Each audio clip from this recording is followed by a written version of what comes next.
j'espère que vous allez bien. Aujourd'hui, on se retrouve dans une vidéo pour vraiment que je vous explique de A à Z ma perte de poids et ma transformation physique. Pour celles qui n'ont pas suivi, il y a une période où j'ai un petit peu pris du poids, j'ai pris 5 kilos, j'étais passée de ça à ça. Et du coup, en 2 mois, j'ai réussi à perdre les 5 kilos, à affiner mon tour de taille, surtout à retrouver mes abdos et un ventre plat. Donc je suis de nouveau passée à ça. Et c'est exactement la même méthode que je mets en place avec toutes mes clientes. Donc par exemple avec Laurane, Maëva, Lorraine et plein d'autres femmes que j'ai accompagnées sur cette année à perdre du poids et à se sentir bien dans leur corps tout simplement.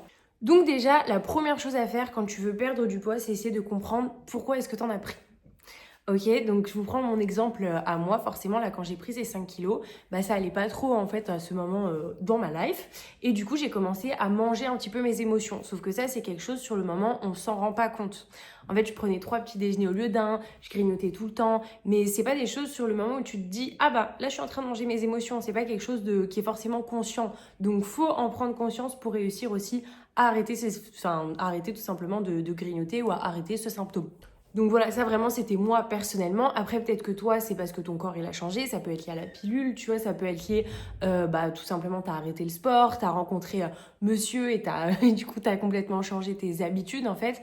Mais déjà de trouver dans un premier temps à quoi est liée ta prise de poids. Donc si toi aussi comme moi t'as beaucoup de périodes où t'as des grignotages ou des fringales, à chaque fois que tu vas avoir cette fringale, que tu vas avoir envie de manger quelque chose, pose-toi la question. Est-ce que j'ai vraiment faim? Vraiment, est-ce que mon ventre, il est en train de gargouiller? Si tu sens que ton ventre, il gargouille, c'est que tu as vraiment faim. Si tu sens qu'il fait du bruit, etc., c'est que tu as vraiment faim. Donc, let's go, on mange. Par contre, s'il ne gargouille pas, qu'est-ce que c'est? Est-ce que c'est de l'ennui? Est-ce que c'est, de la tristesse? Est-ce que c'est du stress? Est-ce qu'en fait, tu manges une émotion? Et dans ce cas-là, plutôt que de vouloir absolument te contrôler et ne pas manger, plutôt te concentrer sur ce que tu ressens. Parce que c'est pas en gérant l'alimentation que tu vas régler le problème de fond, mais c'est plutôt l'inverse. En réglant le problème que tu as au fond, tu vas réguler tout naturellement ton alimentation parce que instinctivement, en fait, tu n'auras plus ces envies. Moi, c'est ce qui s'est passé. J'ai travaillé sur le problème de fond.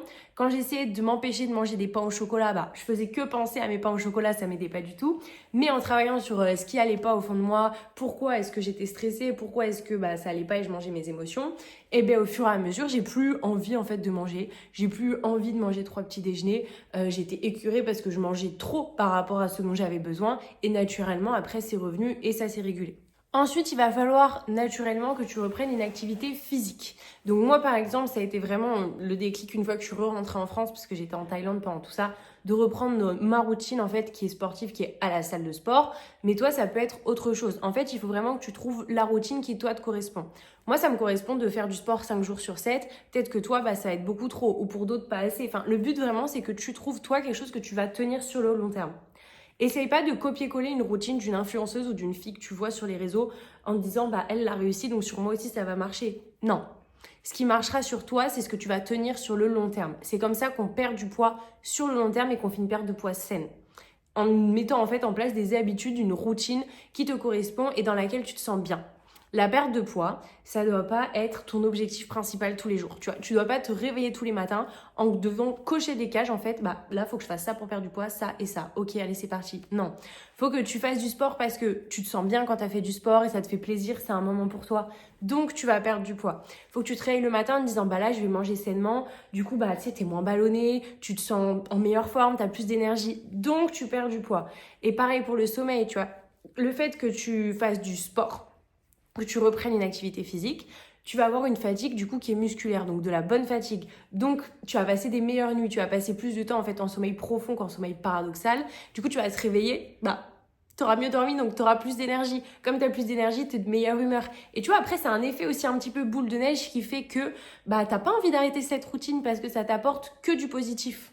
Donc voilà, pour construire une routine saine qui te correspond, il faut que ça te fasse du bien ce que tu mets en place. Donc moi ce que j'ai fait, c'est que je faisais 5 séances de sport par semaine. Parfois j'en fais que 4, ça m'arrive d'en louper une. Avec 2 séances de musculation vraiment focus jambes. Ok, une séance de musculation haut du corps. Et ensuite j'ai une séance de cardio-abdos au renfort mais à la maison avec mes élèves en visio. Et en plus de ça, là, une fois par semaine, je fais du coup du hot fitness. Le hot fitness, c'est du renforcement musculaire, c'est du fitness à la maison sans forcément de matériel, mais dans une salle qui est chauffée. Et comme je donne les cours, forcément, je fais mon sport en même temps. Donc c'est comme ça que j'arrive à mes 5 séances par semaine. En plus de ça, vraiment, je vous en supplie, faites-moi confiance sur ce point-là.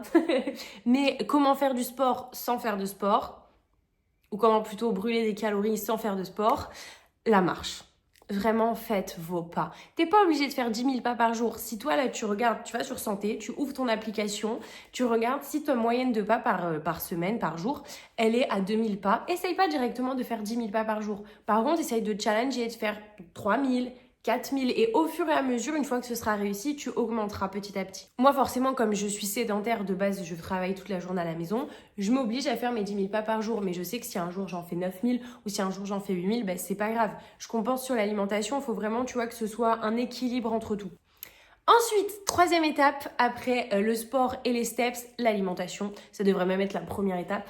Il faut que tu sois en déficit calorique. Il faut que tu consommes moins de calories que tu vas en dépenser. On s'en fiche. Là, je te parle vraiment en perte de poids. On s'en fiche de ce que tu manges dans ta journée. Si tu es en déficit à la fin de la journée, tu es obligé de perdre du poids. Il n'y a vraiment qu'une seule règle. J'ai fait une autre vidéo 100% là-dessus qui t'explique le déficit calorique de A à Z pour tout comprendre rapidement. Si tu sais pas le calculer ou que tu comprends pas très bien ce que c'est, envoie-moi un message sur Instagram, je peux te le calculer gratuitement, il n'y a pas de problème.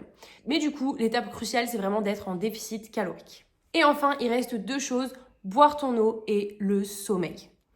La perte de poids, comme tu l'auras compris, c'est pas juste un élément clé, une recette miracle qui va te faire miraculeusement perdre du gras, perdre du poids. C'est vraiment plein de petites choses mis bout à bout qui font que à la fin, tu vas réussir du coup à t'affiner, tu vas réussir à perdre ce gras durablement sur le long terme. Encore une fois, je le répète, il faut que tout ce que tu mettes en place, ce soit adapté à toi, que le programme de sport il te corresponde, que le programme alimentaire pareil. Donc si tu as besoin d'aide, je peux t'aider personnellement à perdre du poids, à perdre du gras, que ce soit par le biais du coup d'un accompagnement, d'un suivi. Je ne te lâche pas tant que tu n'as pas atteint tes résultats. Si ça t'intéresse, envoie-moi BeFit, c'est le nom de mon accompagnement, sur Instagram directement. Comme ça, on se fait un petit appel toutes les deux et on peut échanger et en discuter sur ce qu'on pourrait mettre en place pour toi. En tout cas, sache vraiment que t'es pas tout seul dans cette situation. Regarde, moi-même, je suis coach et j'avais pris 5 kilos il y a pas si longtemps que ça. Donc vraiment, t'es pas toute seule. C'est quelque chose de normal et c'est pas quelque chose de définitif. Tu peux changer les choses. Il suffit juste de mettre en place les bonnes méthodes. Cette dernière année, j'ai accompagné plus d'une centaine de femmes et elles étaient toutes à ta place avant toi. Elles ont toutes décidé de changer, elles ont réussi. Alors pourquoi cette fois-ci, ce serait pas toi qui mettrais les choses en place et qui changerait le cours une bonne fois pour toutes? Donc n'hésite pas à me contacter et je te fais des bisous. À la prochaine!